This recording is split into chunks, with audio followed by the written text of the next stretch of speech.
بسم الله الرحمن الرحيم. الحمد لله والصلاة والسلام على رسول الله وعلى آله وصحبه ومن والاه، أما بعد.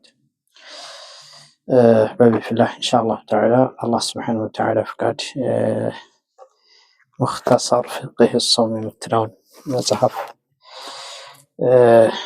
ደርስ የምንቀጥል ይሆናል። እርሱም ባለፈው ስለ እርጉዝ ስለሆነች ሴትና እንደዚሁም ደግሞ ልጅ የምታጠባ ስለሆነች ሴት ማፍጠር እንደሚችሉ ተመልክተናል። በልጃቸውም ላይ ፈርተው የሆነ በራሳቸውም ላይ ፈርተው ሆነ እኩል ነው على الراجح ማለት ነው። ቀጣ እንጂ ሌላ ፊድያ የለባቸውም። ዛሬ ደግሞ الفصل الخامس أسباب آخر مبيحة للفطر ነው። አምስተኛው መለያ ሌሎች ለማፍጠር የሚያበቁ የሆኑ ነገራቶች ናቸው የምንመለከታቸው። المهنة الشاقة በጣም ከባድ የሆነ ስራ፣ አስቸጋሪ የሆነ ስራ የሚሰሩ የሆኑ ሰዎች ማፍጠር እንደሚችሉ ባለፈው ላይ አስቀምጠናል። እዚህም ጋር ነካ ለማድረግ ያክል ነው።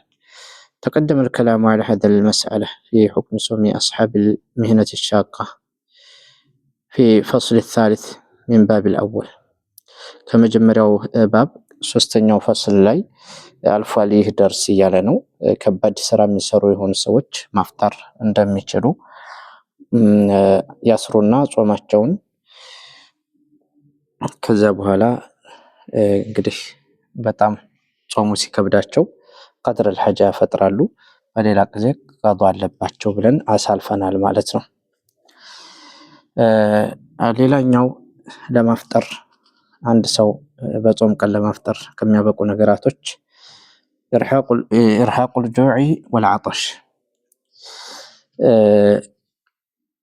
በጣም ከባድ የሆነ ራብና ውሃ ጥም ነው። من أرهقه جوع أو عطش شديد يخاف منه الهلاك فإنه يجب عليه الفطر. በጣም ከባድ የሆነ ራብ የራበው ሰው ወይም ደግሞ ከባድ የሆነ ውሃ ጥም የጠማው የሆነ ሰው يخاف منه الهلاك يعني መጥፋትን የሚፈራ የሆነ ይሄ ነገር ይገለኛል ብሎ የሚፈራ የሆነ ማለት ነው። فإنه يجب عليه الفطر እርሱም ማፍጠር በእርሱ ላይ ግዴታ ነው። وعليه القضاء በስም ላይ ቀዷ አለበት። በዛን ሰዓት ያፈጥርና በሌላ ሰዓት ቀዷ ያወጣል ማለት ነው። نص على ذلك المالكية والشافعية በዚህ ጋር ላይ በጣም ከባድ የሆነ ራብ የሆነ ሰው ወይም ደግሞ ከባድ የሆነ ጥም ውሃ ጥም የጠማው ሰው ሀገር ቤትም ቢሆን ማለት ነው እና ማፍጠር በሱ ላይ ግዴታ ነው በሚለው ማሊኪያዎች ነስ አድርገዋል። በዚህ ላይ ሻፊዒያዎችም እንደዚሁ ማለት ነው። الدليل من الكتاب ከቁርአን ያለው ማስረጃ قوله تعالى ላቅ ያለው ጌታ አላህ Subhanahu Wa Ta'ala ያለው ነው።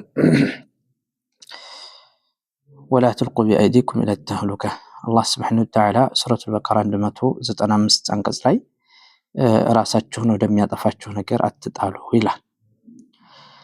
እና ሰው እየራበው እየጠማው ዝም ብዬ ግድ መጾም አለብኝ ብሎ ችክ ብሎ በዛ ላይ ቢሞት ራሱን ጥፋት ላይ ነው የጣለው ማለት ነው።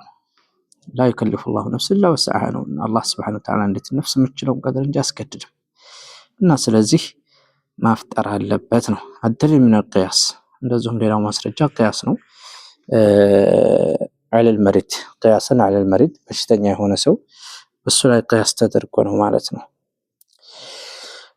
ሌላ ለማፍጠር በጾም ቀን ለማፍጠር ከሚበቁ ነገራቶች አልኢክራህ መገደድ ነው።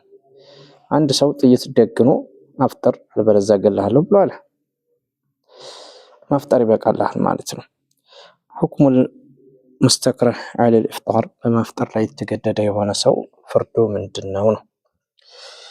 إذا أكره الصائم يعني على الفطر فأفطر فلا إثم عليه አንድ ሰው አፍጥር ተብሎ ተገዶ ካፈጠረ እርሱ ላይ ምንም አይነት ወንጀል የለበትም። وصومه صحيح ጾሙም ትክክል ነው። ለምን ተገዶ ነው። ሰዋኡን ካነ ልኢፍጣሩ ቢገይሪ ፊዕል ሚን ማፍጠሩ እኩል ነው። በሱም ድርጊት ይሁን ሌላም አፉ ውስጥ ከቶ በግዴታ አስገድዶትም ቢሆን ቢያንስ ሱበ ፊ ሐልቅሂ ማኡን መሰለን በጉሮሮው ላይ ውሃ ያፈሱበትን ይመስል ማለት ነው። ግድ መጠጣት አለበት ብለው በአፉ ውሃ ለቀቁበት። አው ካነ ልኢፍጣሩ ቢፊዕሊሂ ወይም ደግሞ በራሱ ድርጊት ቢሆን እኩል ነው ማለት ነው። ማለት ጥይት ደግኖ አንድ ሰው ማፍጠር አለበት ብሎ አስገደደው፣ አፈጠረ ያ ሰው። ለምን? ያ ሰው እንዲጎዳው ወይም ደግሞ እንዲገለው ስላልፈለገ ማለት ነው። ጾሙ ትክክል ነው፣ ምንም እንትን የለበትም፣ ቀዷ ወላ ምናምን የለበትም ማለት ነው። ወይም ደግሞ ሰውየው ባፉ ላይ ምግቡን አስገባበት ወይም ውሃ እንትን አለበት፣ አፈሰሰበት፣ አፈጠረ፣ አስገድዶት ማለት ነው።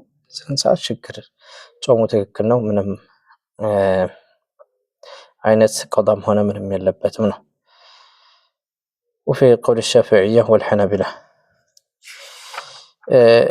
በዚህም ላይ ሻፊዕያዎች ተናግረዋል ማለት ነው። ኢማሙ አሕመድም እንደዚሁ ኢማሙ ሻፊዒም በዚህ ጋር ላይ እንደሚበቃ ተናግረዋል ማለት ነው። ጾሙ ትክክል እንደሆነ ተገዶ ያፈጠረ የሆነ ሰው الدليل من الكتاب ማስረጃውም ቁርአን ነው። ቀውሉሁ ተዓላ ኢላ መን ኡክሪሀ ወቀልቡሁ ሙጥመኢን ብልኢማን የተገደደ ሰው ሲቀር ወቀልቡሁ ሙጥመኢን ብልኢማን ቀልቡ በኢማን የተረጋጋ ሆኖ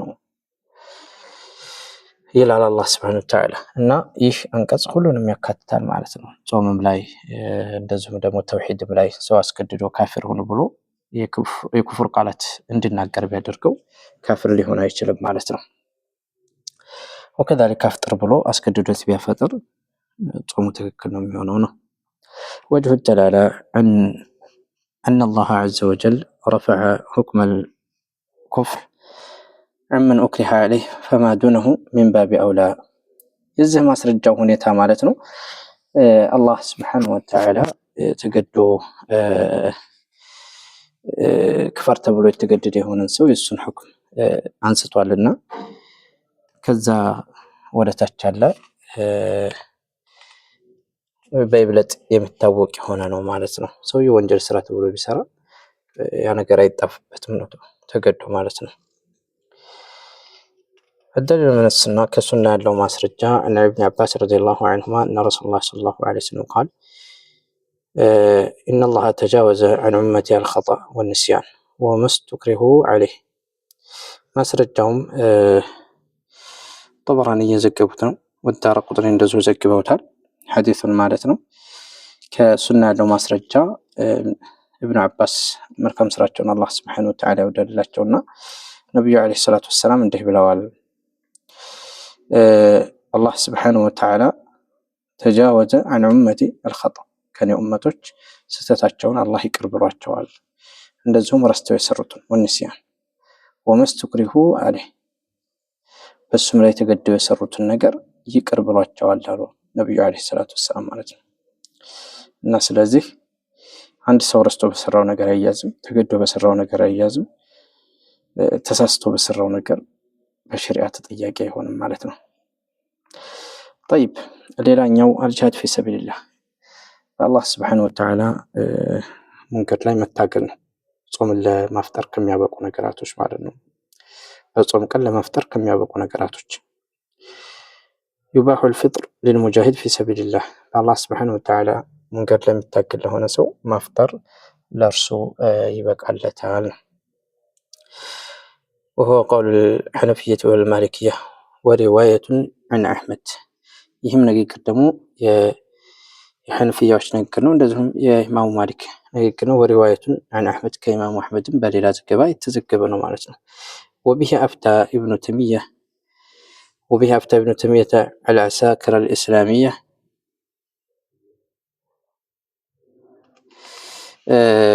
لما لقوا العدو بظاهر دمشق ونصره ابن القيم። يعني በዚህ ጋር ላይ ሸይኹል ኢስላም ኢብኑ ተይሚያ ፈትዋ አድርገዋል። እስላማዊ ወታደርን በሚሉበት ጊዜ ዲመሽቅ ላይ ማለት ነው ከጥላት ጋር በተገናኙ ጊዜ ጦም ሰዓት ነበርና ማፍጠር አለብን ምንድነው ሲባል አፍጥሩ ብለው አሏቸው ማለት ነው ዲመሽቅ ላይ። በዚህም ጋር ላይ ኢብኑ ቀይም ተስማምተውበታል ማለት ነው። እና አንድ ሰው በጾም ቀን ለማፍጠር ከሚያበቁ ነገራቶች በአላህ ሱብሓነሁ ወተዓላ መንገድ ላይ መታገል ነው፣ ጂሃድ ነው። ስለዚህ ወታደሩ ስለሚዳከም ጾመኛ ከሆነ ማፍጠር አለባቸው ነው። በዚህ ጋር ላይ ሼኹል ኢስላም ፈትዋ አድርገውበታል ማለት ነው ለወታደሮቹ ዲመሽቅ ላይ ማለት ነው። ኢብኑ ቀይምም ተስማምተዋል በዚህ ጋር ላይ። ዳሩል መዓድ ፊ ሀዲ ኸይሪል ዒባድ የሚባለው መጽሐፋቸው ላይ ዛዱል መዓድ ፊ ሀዲ ኸይሪል ዒባድ የሚለው መጽሐፋቸው ላይ። طيب الدليل ማስረጃው عن أبي سعيد رضي الله عنه قال سافرنا مع رسول الله صلى الله عليه وسلم إلى مكة ونحن صيام. قال فنزلنا منزلا فقال رسول الله صلى الله عليه وسلم إنكم قد دنوتم من عدوكم والفطر أقوى لكم فكانت الرخصة له. أبي سعيد رضي الله عنه መካም ስራውን ከሱ አላህ ይወደድለትና ከረሱል ጋር ጉዞን ተጓዝን። ወዴት? ወደ መካ ማለት ነው። እኛ ጾመኛ ነበርን። ፈነዘልና መንዝለን ሆነ ቦታ አረፍን። ረሱልም ዓለይሂ ሰላቱ ወሰላም እንዲህ ብለው አሉ እና እነኩም ቀድ ደነውቱም ምን ዐዱዊኩም እናንተ ከጥላቶቻችሁ ቀርባችኋል ለመገናኘት ማለት ነው። እና ወልፍጥሩ አቅዋ ለኩም ማፍጠር ለእናንተ የበለጠና የተሻለ ነው፣ እንድጠነክሩ ያደርጋችኋል። ፈካነት ሩኽሳ ይላል የዛን ሰዓት እቺ ሩኽሷ ነበረች ይላል። ፈሚና መን ሷም ከኛ የጾም አለ፣ ወሚና መን አፍጠር ከኛም ያፈጠር አለ። ثم نزلنا منزلا آخر ከዛ ሌላ ቦታ አረፍን አለ ደግሞ فقال إنكم ሙሰቢሑ ዐዱወኩም ከጠላቶቻችሁ ጋር ትገናኛላችሁ። ወልፍጥሩ አቅዋ ለኩም ያኒ ጧት ላይ ከጠላቶቻችሁ ጋር ትገናኛላችሁ። ማፍጠር ለእናንተ የተሻለና የበለጠ ነው። አፍጥሩ ብለው አዘዙን አለ። ፈካነት ዐዝመተን ጠንከር ያለች ትእዛዝ ነበረች፣ የረሱል ትእዛዝ የሁለተኛው ማለት ነው። ፈአፍጠርና ፈጠን ثم لقد رأيتنا نصوم بعد ذلك مع رسول الله صلى الله عليه وسلم في السفر. ከዛም በኋላ ከረሱል ጋር በጉዞ እያለን እንጾም ነበር ብሏል። እና ያው እንግዲህ በሰፈር ላይ ስለመጾም እንደ ሁኔታው ዑለማዎች ይከፍሉታል። በጉዞው ላይ መሸቃ ያለበት ከሆነ ውሃ ጥም እንደዛ ያለበት ከሆነ በተለይ በራሱ ላይ ጉዳት የሚያመጣ ከሆነ ማፍጠሩ ግዴታ ነው ይላሉ። መሸቃ የሌለበት ከሆነ ያኒ ምንም እንትን የሌለበት ከሆነ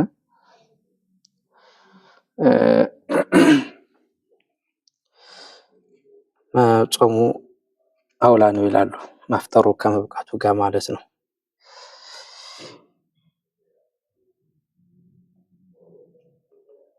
ረሱልም የጾሙበት ስላለ ማለት ነው። እና ዑለማዎች አንዳንድ ተፍሲሮችን በዚህ ጋር ላይ ይጠቃቅሳሉ። ያለ አያል ሰውየው እንኳን በሰፈር አይደለም መሸቃ ካለበት ማለት ውሃ ጥም በጣም ጠምቶት ከሆነ ቅድም እንዳየነው ርቦት ከሆነ ሀላክ ላይ የሚጥለው ከሆነ ሀገር ቤትም ቢሆን ማፍጠር ግዴታ ነው፣ በሌላ ጊዜ ቀጣ አለበት ማለት ነው። እና ይሄን ይመስላል። ሩክሳውን ይይዛለሁ ያለ ደግሞ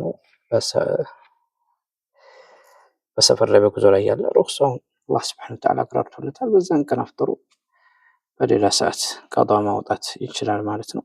ወደ ኋላ እንድትመለከት ነው። هذا والله أعلى وأعلم، صلى الله على نبينا محمد وعلى آله وصحبه